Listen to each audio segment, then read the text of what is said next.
Hi எல்லாருக்கும் வணக்கம். So நம்ம இன்னைக்கு குவாலிட்டியில் பார்த்து வந்துருக்கோம் இல்லையா? அதில் வந்து பார்த்தோன்னா இன்னைக்கு நம்ம 5th கொஸ்டின் பார்க்குறோம். ஸோ வந்து HSC ஸ்டாண்டர்ட் இது. ஸோ இதோட எக்ஸாம் நேம் பார்த்தீங்கன்னா assistant agriculture and horticulture officer. ஓகேங்களா? அது அந்த அக்ரிகல்ச்சர் விவசாயம் பற்றி, ஹார்டிகல்ச்சர்னா இந்த தோட்டக்கலை பற்றி வரலையோ அந்த ஆஃபீஸர் சம்மந்தமானது. ஸோ அதில் வந்து ஒரு 14 கொஸ்டின் வந்து குவாலிட்டி சம்மந்தமாக கேட்குறேன். அது என்ன கொஸ்டின் அப்படின்னு சொல்லிட்டு பார்க்கலாம். ஓகே.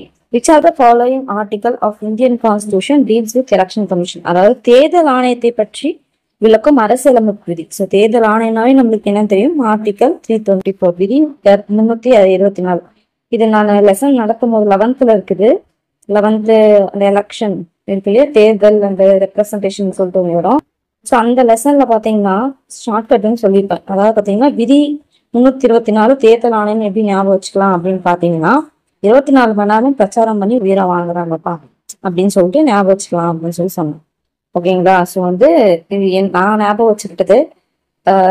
ஸோ நம்மளுக்கு டக்குன்னு பார்க்கும்போது இது என்ன பெரியதா அப்படின்னு தோணும். பட் ஒரு 50-60 ஆர்டிக்கல் சேர்த்து பார்க்கும்போது நம்ம ஷார்ட்கட் வச்சுக்கிறது நல்லது. அடுத்து பார்த்தோம்னா which year was introduced proxy voting system? அதாவது பார்த்தோம்னா for on the behalf of those who serves in military. அதாவது மிலிட்ரியில இருப்பாங்க இல்லையா, ராணுவத்துல பணிபுரிபவர்கள் வந்து அவங்க சார்பா வந்து வாக்கு அளிப்பாங்க இல்லையா, அந்த முறை வந்து எந்த ஆண்டு கொண்டு வந்தது பார்த்தோம்னா 2003. இதுவுமே வந்து அதில் கொடுத்துருப்பாங்க பாயிண்ட் வைல. அதாவது பார்த்தோன்னா நான் ரெசிடென்ட், அதாவது இந்த அமெரிக்கா வாழ் வெளிநாட்டு வாழ் இந்தியர்களுக்கு எப்போ கொடுத்தாங்க, மிலிட்ரி எப்போ கொடுத்தாங்க, போஸ்ட் மூலியமா போடுறது எப்போ கொடுத்தாங்க, இயர் வந்து கொடுத்துருப்பாங்க. நீங்க அதை பாத்தீங்கன்னாவே இது வந்து அதுல வந்து கொடுத்துருப்பாங்க 2003 அப்படின்னு சொல்லிட்டு. அந்த இயர் வந்து அந்த பாயிண்ட் நிறைய பாயிண்ட் கொடுத்துருப்பாங்க, ஒரு 10-11 பாயிண்ட் கொடுப்பாங்க. அந்த பாயிண்ட் ரொம்ப ரொம்ப முக்கியம். அதுதான் அடிக்கடி ரிப்பீட்டடா எலெக்ஷன் சம்பந்தமா கொஸ்டின் வந்து கேட்டே இருக்காங்க. அதை பார்க்கலாம். அடுத்து who among the following elected as temporary chairman of the first meeting of Indian Constitution Assembly? இதெல்லாம் நம்ம யோசிக்கவே தேவையில்ல. அதாவது வந்து பார்த்தோன்னா அரசமைப்பு நிர்ணய சபையில முதல் கூட்டத்தில் தற்காலிக தலைவர்னாவே யார் நம்மளால தெரியும்? சச்சிதானந்த சின்ஹா அப்படின்னு சொல்லிட்டு. அடுத்து பாத்தீங்கன்னா which article provides the constitutional remedies to the citizen and Supreme Court of India? அது எந்த சட்டப்பிரிவு இந்திய உச்ச நீதிமன்றம் மூலம் இந்திய குடிமக்களுக்கு அரசமைப்பு சட்ட பரிகாரம் பெறுவதற்கு வழிவகை செய்கிறது அப்படின்னு பாத்தீங்கன்னா ஆர்டிகல் 32. ஓகேங்களா? ஸோ அந்த ரிட்ஸ் மூலியமா நம்மளுக்கு வாங்கி தருவாங்க இல்லையா? ஸோ அந்த ஆர்டிகல் வந்து சுப்ரீம் கோர்ட்டுக்கு உச்ச நீதிமன்றத்துக்கு பார்த்தோன்னா ஆர்டிகல் 32 ரொம்ப முக்கியம், வந்து அடிக்கடி கேட்குது. அதான் ஹைகோர்ட் சுப்ரீம் கோர்ட் ரெண்டு சேர்த்து கேட்டிருக்காங்க இதுக்கு முன்னாடி. ஸோ ஹைகோர்ட்டுக்கு பார்க்கணும். இந்த national commission for women was set up in 1992. ஓகேங்களா? ஸோ அதாவது பெண்களுக்கான தேசிய ஆணையம் பார்த்தோம்னா 1992. அடுத்து பார்த்தோம்னா 1990 பார்த்தோம்னா ஆக்ட் நினைக்கிறேன், நேஷனல் கமிஷன். அந்த ஃபர்ஸ்ட் ஸ்டார்டிங்ல வந்து ஒரு இது மாதிரி போட்டு அதுக்கப்புறம் பண்ணுவாங்க, பேர் எனக்கு சரி ஞாபகம் இல்லை. நேஷனல் கமிஷன் மாதிரி. பட் 1990 இது சம்பந்தமா சம்திங் ஒன்று வரும். அது என்னன்னு சொல்லிட்டு எனக்கு ஞாபகப்படுத்துங்க. அதாவது பெண்களுக்கான தேசிய ஆணையம் வந்து பார்த்தீங்கன்னா 1992. இது வந்து அடிக்கடி கேட்ட கொஸ்டின் ஆயிடும். ஒரு 3 times ஆச்சு நான் பார்த்த ஞாபகம் இருக்கு இந்த கொஸ்டின். ஓகேங்களா? ஸோ அதே மாதிரி அந்த இது 1990 வந்து ஐ திங்க் 1994 சில்ட்ரன் நினைக்கிறேன். 1990 ஒன்று வரும். ஸோ அது என்னன்னு சொல்லிட்டு பார்த்துக்கோங்க. அது ரெண்டுக்குமே முக்கியமானது, இந்த 3 இயருமே முக்கியமானது, பார்த்துக்கோங்க. சரி, ஓகே. அடுத்து என்ன ஆர்டிக்கல் அது இதெல்லாம் நம்ம சூப்பரா வந்து போட்டுருக்கலாம். இந்த மாதிரி குரூப் 4 கொஸ்டின் கேட்டிருந்தாங்கன்னா கட்டாஸ்லாம் இங்கே எகிரி இருக்கும். ஓகேங்களா? ஸோ அந்த மாதிரியான கொஸ்டின்ஸ் எல்லாம். ஸோ ஆர்டிகல் 14 சரத்து 14 நம்மளுக்கு நல்லாவே தெரியும். சட்டத்தின் அனைவரும் 15 நம்மளுக்கு நல்லாவே தெரியும், டிஸ்கிரிமினேஷன், அதாவது பார்த்தீங்கன்னா பாகுபாடு காண்பதை தடை செய்து. 16 என்ன, இது எம்ப்ளாய்மெண்டா, அரசு வேலை வாய்ப்புல அனைவருக்கும் சமவாய்ப்பு. 18 என்னது, பட்டங்களை ஒழித்தல், அடிக்கடி கேட்கறது தான். ஓகேங்களா? சரி, central information commission comes under which ministry? Ministry of personnel. ஓகேங்களா? சென்ட்ரல் இன்ஃபர்மேஷன் கமிஷன், அதாவது மத்திய தகவல் ஆணையம், கேள்விப்பட்டிருக்கோம், அடிக்கடி நியூஸ்ல கேட்டிருக்கோம். அது எல்லாமே எந்த கமிஷன் வந்தாலுமே அது ஏதோ ஒரு அமைச்சகத்துக்கு கீழே வந்து வரும். ஓகே, அப்படின்னு பார்க்கும்போது பார்த்தோம்னா இது எது கீழே வருது அப்படின்னு கேட்குறாங்க. இதில் லோஸ்ட் அண்ட் புக்ல பார்த்தீங்கன்னா நிறைய நம்ம கொடுத்துருப்பாங்க. ஓகேங்களா. ஸோ அதாவது பார்த்தோன்னா இந்த நேவி நேவி வந்து எந்த இது கீழே வருது, ஆர்மி, அப்புறம் இன்னும் நிறைய கொடுத்துருப்பாங்க. அந்த சிஐஎஃப்எஸ்எஃப்னு நினைக்கிறேன். ஸோ அந்த மாதிரிலாம் அசாம்லாம் இருக்கு இல்லையா நிறையா. ஸோ அதெல்லாம் எது கீழே வருது, எந்த மினிஸ்ட்ரி கீழே வருதுன்னு கொடுத்துருப்பாங்க. ஸோ அந்த மாதிரி எந்த மினிஸ்ட்ரி கீழே வருது அப்படின்னாலும் கரெக்டாக பார்த்துக்கணும். ஓகேங்களா. அது இது வந்து பார்த்தோன்னா ministry of personnel central information commission, மத்திய தகவல் ஆணையம். ஓகேயா. இது எப்படி ஞாபகம் வச்சுக்கலாம், என்னோட தகவல் பார்த்தோன்னா பர்சனலான ஒரு விஷயம் அப்படின்னு சொல்லி ஞாபகம் வச்சுக்கணும். ஓகே. அடுத்து which one of the following statement about a money bill is not correct? Question என்ன கொடுத்துருக்காங்க, நாட் கரெக்ட்னு சொல்லியிருக்காங்க. ஓகேவா. அதாவது பண மசோதாவை பத்தி தவறானது எதுன்னு கேட்கிறாங்க. பண மசோதாக்களில் அறிமுகமானது பாராளுமன்ற இரு அவைகளில் ஏதேனும் ஒரு அவையில் அறிமுகம் செய்யப்படும் அப்படின்னு சொல்லியிருக்காங்க. அதாவது money bill can be table in either house of பார்லிமெண்டா, இல்ல லோயர் ஹவுஸ்ல தான், அதாவது கீழ் இதுல தான், லோக்சபா இல்லைன்னா பார்த்தோம்னா அதாவது பார்த்தோம்னா கீழவைன்னு இருக்கும் இல்லையா, ஸ்டேட் லெவல்ல கீழவைன்னு ஒன்று இருக்கு. அதுலதான் பார்த்தீங்கன்னா என்ன பண்ணுவாங்கன்னா இன்க்ரீஸ் பண்ணுவாங்க, கீழவையில தான் பண்ணுவாங்க. வேற 2 இடத்துலாம் பண்ண மாட்டாங்க. ஸோ அப்படி ஃபர்ஸ்ட் நம்ம தவறு, இது மாதிரி பார்க்கணும்னு அவசியம் இல்லை. பட் இது வந்து கொஸ்டினா கேட்கறதுக்கு வாய்ப்பு இருக்கு, பாயிண்ட்ஸ் அதெல்லாம் பார்த்துட்டு நல்லா இருக்கும். Okay. Speaker of Lok Sabha is the final authority to decide whether a bill is money bill or not. இது வந்து தனியா ஒரு கொஸ்டினே கேட்டிருக்காங்க. ஆன்சர் வந்து ஸ்பீக்கர். ஓகேயா. ஸோ வந்து லோக்சபால நிறைய பேர் இருப்பாங்க, அதுல யாருன்னு சொல்லிட்டு தெரியணும் இல்லையா, யாருன்னா ஸ்பீக்கர். அடுத்து பார்த்தோம்னா இங்க என்னன்னு மக்களவை சபாநாயகர். அவர் தான் வந்து மசோதாக்கள்ல பண மசோதாவா இல்லைன்னா சாதாரண மசோதாவா, அது வந்து ஒரு மசோதா தாக்கல் பண்றாங்கன்னா அந்த மசோதா பண மசோதாவா இல்ல சாதாரண மசோதாவா அப்படின்னு சொல்றவர் பார்த்தோம்னா தீர்மானிக்கிறவர் யாரு, கடைசியா சொல்றது யாருன்னு பார்த்தோம்னா மக்களவை சபாநாயகர். இது கரெக்ட். அடுத்து the Rajya Sabha must return the money bill passed by Lok Sabha and send it to consideration within 14 days. ராஜ்யசபாக்கு வந்து இவங்க எல்லாம் பார்த்துட்டு அனுப்புவாங்க இல்லையா. அவங்க என்ன பண்ணுவாங்க, ராஜ்யசபா பார்த்தோம்னா லோக்சபால இருந்து வர அந்த மணி பில்ல 14 நாளுக்குள்ளார என்ன எது சொல்லி அதை ஏதாவது மாத்தணுமா மாத்தக்கூடாதா, திருத்தக்கூடாதா, கேன்சல் பண்ணுவோம் பண்ணக்கூடாதா, ஏதோ ஒன்று 14 நாள்ல வந்து சொல்லணும். அவங்க 14 நாள் தான் கேடு, அதுக்குள்ளார அவங்க சொல்லணும். சப்போஸ் 14 நாள்ல பார்த்தோம்னா அவங்களுக்கு கேடும். நம்ம 14 நாளுக்குள்ளார அவங்க என்ன பண்ணோம்னா அதுக்கு ரிவ்யூ கொடுத்து அவங்க என்ன பண்ணா திருப்பி அனுப்பணும். சப்போஸ் அவங்க அப்படி அனுப்பல அப்படின்னா என்ன ஆகும் அப்படின்னா டிஃபால்ட்டாவே அவங்க வந்து அதாவது லோக்சபா வந்து பாத்தீங்கன்னா கண்டுக்க மாட்டாங்க. 14 நாளுக்கு அனுப்பலையா, ஓகே நாங்க வந்து எங்களுக்கு ஓகே பண்ணிட்டோம், எங்களுக்கு ஓகே ஆயிடுச்சு, நாங்க ஓகே பண்ணிக்கலாம் அப்படின்னு சொல்லிடுவாங்க. ஸோ வந்து பார்த்தோம்னா ராஜ்யசபாக்கு அப்படின்றது வந்து ஒரு பவருமே கிடையாது மணி பில் பொறுத்த வரைக்கும்.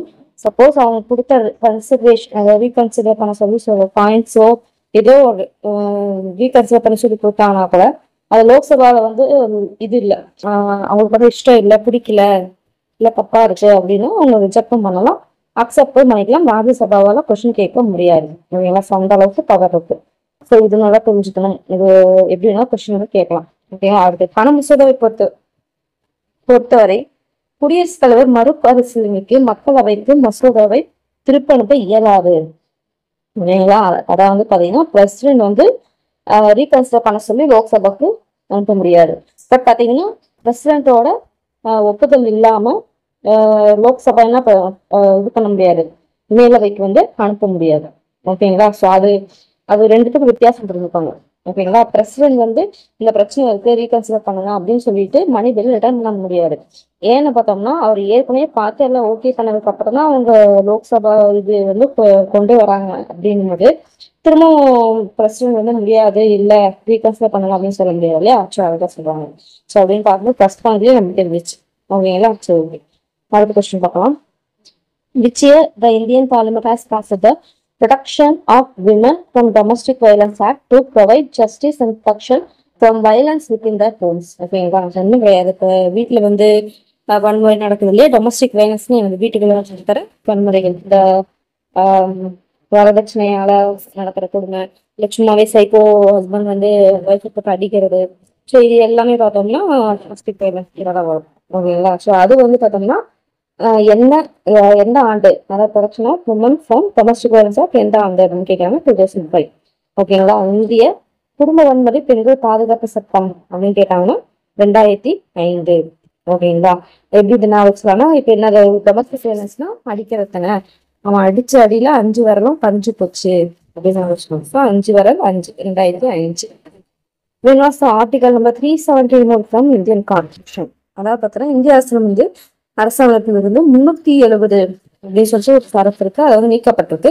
அது என்னைக்கு அப்படின்னு சொல்லி கேட்டாங்க. எப்பன்னு பார்த்தோம்னா 5th August 2019. ஓகேங்களா. 5th August August 2019. ஓகே. அந்த constitution of India which one of the following is not related to fundamental duties, அதாவது அடிப்படை கடமைகள் சார்பில் எது இல்லைன்னு கேட்குறாங்க. ஓகேங்களா. எனக்கு கொடுத்த 4 பாயிண்ட்ல எது அடிப்படை கடமை இல்லைன்னு கேட்கறாங்க, வேற ஒன்றும் கிடையாது. இது படிச்சு பார்க்கும்போது நமக்கு தெரியும். பொது தேர்தல் வாக்களித்தல் வந்து பார்த்தோம்னா அடிப்படை கடமைகள்ல வந்து கிடையாது. ஸோ நம்ம இந்த கொஸ்டின் ஏற்கனவே குரூப் 1ல வேற பார்த்துருக்கோம் இல்லையா. ஸோ அதனால தான் சொன்னேன் ஃபண்டமெண்டல் டியூட்டி, ரைட்ஸ், டிபிஎஸ்பி இது மாதிரி கொஸ்டின் வந்து ஏதோ ஒரு கொஸ்டின் வந்து ரிப்பீட்டடாக கேட்டே இருப்பாங்க. அவ்வளோ தரவா இருக்கும். அடுத்து, So among the following control the entire financial system of the country at both level, அதாவது சென்ட்ரல் ஸ்டேட் லெவல், அதாவது மத்திய மாநில அரசுகள் கீழே இயங்கும் மொத்த நிதி அமைப்பினை கட்டுப்படுத்தும் அதிகாரம் யாரும் உள்ளது அப்படின்னு பார்த்தோம்னா சிஏஜி தான். Okay. Central level CAG, state level CAG நம்ம படிச்சிருப்போம். ஓகே. ஸோ அவங்க தான் பார்த்தோம்னா சென்ட்ரல் லெவல்ல ஸ்டேட் லெவல்ல இருக்க மொத்த நிதி அமைப்பை வந்து நம்ம கட்டுப்படுத்துறதும் அவங்க தான். என்டையர் ஃபினான்ஷியல் சிஸ்டம் வந்து கண்ட்ரோல் பண்ற யாரும் பார்த்தோம்னா சிஏஜி தான். இது பார்க்கும்போது தெரியும். ரிசர்வ் பேங்க் கவர்னர் வருவாங்களா, வாய்ப்பு இல்லை. ஃபினான்ஸ் செக்ரட்டரி வாய்ப்பே இல்லை. நிதி செக்ரட்டரி கண்ட்ரோல் பண்றது வாய்ப்பே இல்லைன்னு தெரிஞ்சுக்கிறது. ஓகே. ஸோ பார்க்கும்போது தெரிஞ்சது சிஏஜி தான் அப்படின்னு சொல்லிட்டு. Okay. none of the following is a Lok Sabha session, அதாவது இது எது பார்த்தோம்னா மக்களவை கூட்டத்தொடர்கள் அப்படின்னு நம்ம பார்த்துருக்கோம் இல்லையா. அதாவது வந்து பார்த்தோம்னா கூட்டத்தொடர், கோடைக்கால கூட்டத்தொடர், குளிர்கால கூட்டத்தொடர், பட்ஜெட் செஷன், வரவு செலவு அறிக்கை கூட்டத்தொடர், இது வந்து நம்ம பார்த்துருக்கோம். ஸோ இந்த பட்ஜெட் சீசன்ல மட்டும் அந்த பட்ஜெட் இது போடுவாங்க. மற்றபடி இந்த மான்சூன், பருவகாலம், அந்த கோடைக்காலம், குளிர்காலம் 3 இருக்கும். ஸோ இது வந்து ஆப்ஷனையும் தப்பா வாங்கிருக்காங்க. ஸோ அப்படிங்கும்போது எல்லாமே தான். ஃபைனல் ஆன்சர் கீழே பார்த்தோன்னா சம்மர் இது இருக்கு, கோடைக்கால கூட்டத்தொடர் இருக்கு இல்லையா. Which of the following language was not added in the 8th schedule of Constitution by 71st Amendment of 1992? அதாவது 71வது திருத்தச் சட்டம் 1992. இது கொஸ்டினா எடுத்துக்கோங்க. அதாவது 71வது திருத்தச் சட்டம் எந்த ஆண்டுன்னு கேட்டாங்கன்னா 1992. ஸோ இது மூலியமா 8வது, அதாவது கீழ்கண்ட எந்த மொழியில இந்த அரசியலமைப்பு இதுபடி 8வது அட்டவணையில சேர்க்கப்படவில்லைன்னு சொல்லியிருக்காங்க. ஆக்சுவலி சேர்க்கிறது எது பார்த்தீங்கன்னா கொங்கானி, மணிப்பூரி, நேபாளி. சேர்க்காத பார்த்தீங்கன்னா டோங்கிரி, மைதிலி, அந்த மாதிரி சொல்லிட்டு ஒரு 3 லாங்குவேஜ் வரும். பட் அது வந்து பார்த்தோன்னா இந்தியால சேர்க்கல. ஓகேங்களா. ஸோ அப்படின்னு பார்க்கும்போது டோங்கிரி தான் வந்து ஆன்சர். ஓகேங்களா. அந்த லாங்குவேஜ் மட்டும் தான் 8th ஸ்கெடியூல்ல 71வது திருத்தச் சட்டம் 1990 சேர்க்கல. ஸோ இப்படி கொஸ்டின் எப்படி கேட்கலாம் அப்படின்னு பார்த்தோன்னா which one of the following language was added அப்படின்னு சொல்லி கொடுத்துட்டு வேற மாதிரி மாற்றிட்டு இப்போ இந்த டோங்கிரி, மைதிலி வேற ஏதாவது கொடுத்துட்டு அதில் நேபாளியோ, கொங்கானியோ, மணிப்புரியா கொடுத்தா கூட அந்த லாங்குவேஜ் எல்லாம் தெரிஞ்சுக்கணும். ஸோ இந்த 3 லாங்குவேஜ் எந்த அமெண்ட்மெண்ட் அப்படின்னு சொல்லிட்டு தெரிஞ்சுக்கணும். So I think 11th or 12th வந்து இது கொடுத்துருப்பாங்க, ஒரு இது மாதிரி கொடுத்துருப்பாங்க, டேபிள் காலம் மாதிரி கொடுத்துருப்பாங்க. அதாவது பார்த்தோன்னா எந்தெந்த இயர் அமெண்ட்மெண்ட் படி பார்த்தோம்னா என்னென்ன லாங்குவேஜ் வந்து ஆட் பண்ணாங்க அப்படின்ற மாதிரி அதை கரெக்டாக பார்த்துக்கோங்க. ரொம்ப முக்கியமானது டேபிள் காலம் அது. ஓகேங்களா.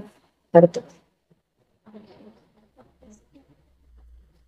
ஓகே. மேலே நம்ம பார்த்தோம் இல்லைங்களா, agriculture officer and horticulture officer. அது பார்த்தோம்னா +2 லெவலு. இது வந்து பார்த்தீங்கன்னா டிகிரி லெவலில் கேட்ட கொஸ்டின். ஓகேங்களா. 2021 கேட்டது.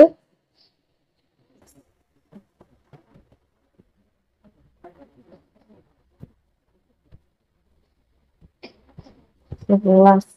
Okay.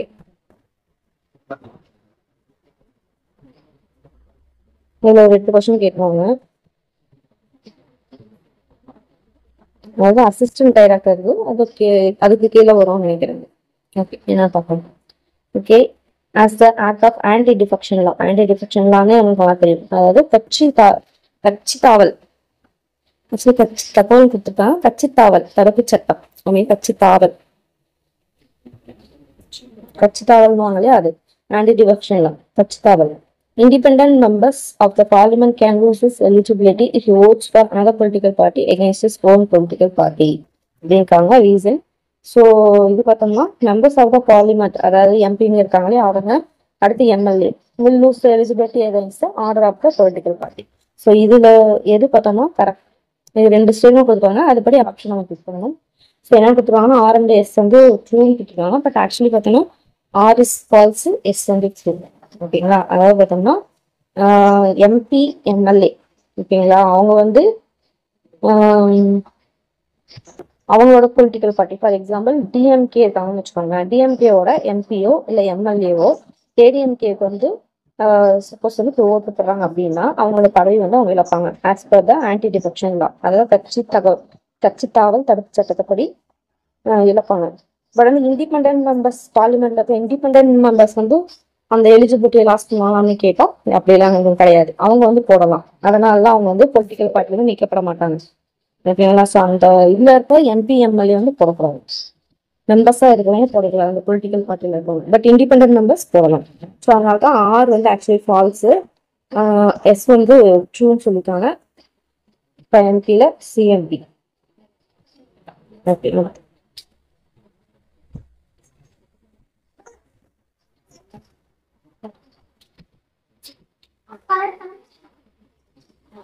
match the following committee with the purpose of Panchayat Raj Committee. Okay, committee name பார்க்கலாம். LM Singhvi Committee, GVK Rao Committee, Balwant Rai Mehta Committee, Ashok Mehta Committee. So வந்து தெரிஞ்சதுதான். என்ன பார்க்கணும், LM Singhvi Committee பார்த்தோம்னா ரீவிட்டலைசேஷன். So ரீவிட்டலைசேஷன் அப்படின்னாலே LM Singhvi லாஸ்ட்ல இருப்பாங்க, கடைசி இது வரும். ஸோ அதாவது பார்த்தோம்னா பஞ்சாயத்து ராஜ் வந்து புத்துயிர் கொடுத்தது யாருன்னா LM Singhvi தான். அடுத்து GVK Rao Committee, அவங்க வந்து பார்த்தோம்னா administrative arrangement for rural development, அதாவது கிராமப்புற மேம்பாட்டின் நிர்வாகம் அட்மினிஸ்ட்ரேஷன் அந்த தடை செஞ்சது யாரு அப்படின்றது GVK Rao கமிட்டி. அது பல்வந்த் ராய் மேத்தா கமிட்டி பார்த்தோம்னா கம்யூனிட்டி டெவலப்மெண்ட் ப்ரோக்ராம், சமூக அபிவிருத்தி திட்டம். ஸோ இதுக்கு வந்து ஒரு இயர் கொடுத்துருப்பாங்க இல்லையா, அது என்ன இயர்னு சொல்லிட்டு கீழே கமெண்ட் பண்ணுங்க. ஸோ அதுக்கு அசோக் மேத்தா கமிட்டி. அசோக் மேத்தா கமிட்டி அப்படின்னா revival and strengthening of panchayat system, அதாவது புத்துயிர் அழுத்தல் மற்றும் பஞ்சாயத்து முறையை வலுப்படுத்தல் பார்த்தோம்னா Ashok Mehta committee. So revitalisation அப்படின்னு மட்டும் கொடுத்தாங்க LM Singhvi. Revival and strengthening அப்படின்னா அசோக் மேத்தா. ஓகேங்களா, புத்துயிர் அழுத்தல் மற்றும் பஞ்சாயத்து முறையை வலுப்படுத்தி வேற, புத்துயிர் அழுத்தல் அது மட்டும் வேற. இதை பார்த்துக்கோங்க. Consider following statement. Indian fundamental rights are absolute, fundamental rights are enforceable. இது எதிர்த்து இந்திய அடிப்படை உரிமை பார்த்தோம்னா முழுமையாகவே இந்திய அடிப்படை உரிமைகள் வந்து நடைமுறைப்படுத்தக்கூடிய அப்படின்னு சொல்லியிருக்காங்க.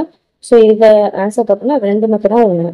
ஏன் அப்படின்னு பார்த்தோம்னா இந்திய அடிப்படை உரிமைகள் வந்து முழுமையானவை கிடையாது.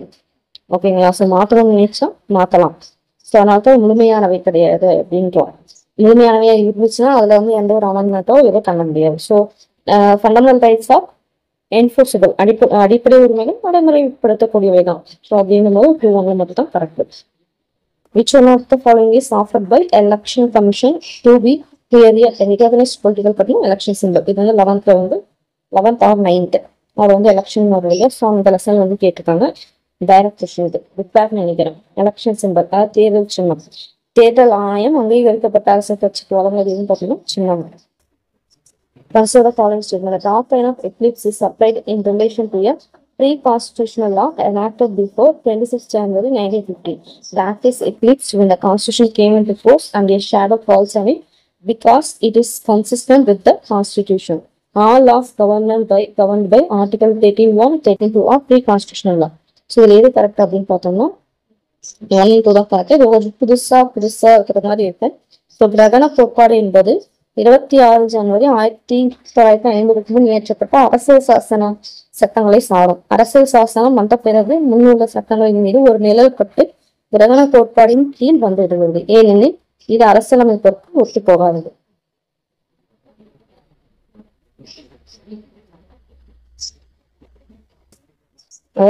கிரகண டாக்டரின் ஆஃப் எக்லிப்ஸ்னாங்க. ஸோ கிரகண கோட்பாடு அப்படின்றது என்ன அப்படின்னு பார்த்தோம்னா 26 ஜனவரி 1950 அப்படின்னு நல்லாவே தெரியும். அன்னைக்கு தான் பாஸ் பண்ண முடியும். ஸோ அதுக்கு முன்னாடி ஏற்றப்பட்ட அரசியல் சட்டங்கள் இருக்கும் இல்லையா, அதுக்கு முன்னாடி அரசியல் சாசனம் நிறைய இருக்கும். 1919 போட்டது, 1936 போட்டது. ஸோ இதனால நிறைய இருக்கு. ஸோ அது எல்லாமே பார்த்தோம்னா வர்றது எல்லாமே பார்த்தோம்னா கிரகண கோட்பாடுல வரும். ஸோ அந்த அரசியல் சாசனம் வந்த பிறகு இன்னும் அதுக்கு முன்னாடி இருக்க சட்டங்கள் மீது ஒரு நிழல்படும். அதான் கிரகணம். கிரகணம் ஒரு நிழல்படுகிறது. நிழல்பட்டு கிரகண கோட்பாடின் கீழ் வந்து விடுது. ஏன்னா அது மேல அதுக்கு முன்னாடி இருக்கிறது இப்போ இதுதான் வந்து இதுன்னா நிழல்பட்டுருச்சு அப்படின்னா அது வந்து ஒரு மாதிரி தள்ளி வச்ச மாதிரி ஒரு கருப்படிச்ச மாதிரி ஆயிடும். ஏனெனில் அது அரசியலமைப்பு ஒத்து போகாது. அதனால நம்ம அதை கிரகணம் அப்படின்னு சொல்லிட்டு அதை கருப்படிச்சு பண்ணி அதை ஒதுக்கி வச்சிடறாங்க. அதான் வந்து டாக்டர் நெட்டிக்லிப்ஸ். ஸோ ஆல் லாஸ், அதாவது விதி 13(1), 13(2) அனைத்து சட்டங்களும் அரசியல் சாசனத்துக்கு முன்பாக உள்ள சட்டங்களா இல்லை, அதுக்கப்புறம் தான் கொண்டு வந்தாங்க இல்லையா. ஸோ அப்படிங்கும்போது இது இருக்கு. 1, 2 மட்டும் சரி. Consider following statement. பார்த்தோம். Okay, when was the legislative council in Tamil Nadu? அது நமக்கு நல்லாவே தெரியும். 1986. ஃபைனல் படி பார்த்தோம்னா 1986, 1985 கிடையாது. The following statements relate to the election of Indian president. So Indian presidentோட எலெக்ஷனை பத்தி கொடுத்துருக்காங்க. அதுல எது தப்பானதுன்னு கேட்குறாங்க. சொல்லி பார்ப்போம். ஸோ அவரோட குடியரசு தேர்தல் குறித்து தப்பானது என்னன்னு பார்க்கலாம். அவர் இந்திய குடிமகனாக இருக்கணுமா? இருக்கணும். He is elected by members of 2 houses of parliament alone. இல்லை இல்லையா. ஸோ அவர் வந்து பிரசிடென்ட் இது பார்த்தோம்னா எலக்டோரல் காலேஜ் இங்க இருக்க எலக்டோரல் காலேஜ், அதாவது தேர்வு, கல்லூரி தேர்வு. ஓகேங்களா. ஸோ எலக்டோரல் காலேஜ்னு சொல்லுவாங்க. ஸோ அதுல வந்து என்ன யாரெல்லாம் இருக்கும் நம்ம பார்த்துருக்கோம் இல்லையா. ஆர்ட்ஸ் அண்ட் சயின்ஸ் சம்மந்தப்பட்டவங்க, அப்புறம் எம்பிஸ் இருப்பாங்க, அந்த மாதிரிலாம் நிறைய பேர் இருப்பாங்க இல்லையா. ஸோ அவங்க எல்லாருமே வந்து பார்த்தோம்னா அவங்க தான் எலக்டோரல் காலேஜ்னு சொல்லுவாங்க. So 2 houses of parliament alone அவங்களால மட்டுமே வந்து தேர்ந்தெடுக்கப்படுறது கிடையாது. பார்லிமெண்ட் வந்து ஈரவைகள் இருக்க உறுப்பினர்களால மட்டும் தேர்ந்தெடுக்கப்படுறவர் பிரசிடென்ட் கிடையாது. ஸோ அப்படிங்கும்போது இது தப்பு. So should not hold any office of profit, correct. He is elected by members of electoral college. அதாவது எவ்விதமான லாபகரமான தொழிலும் இல்லாமல் அதே மாதிரி அவரை தேர்தல் கல்லூரி தேர்வு பெறுகிறது. ஸோ இதுதான் கரெக்ட். ஸோ அப்படிங்கிறது தப்பு. பார்லிமெண்ட்ரி ப்ரிவிலேஜஸ் ஆஃப் ஸ்பெடியல், அதாவது பாராளுமன்றத்தோட சலுகைகள் அதெல்லாம் என்ன விதியில இருக்குன்னு பார்த்தோம்னா விதி 105.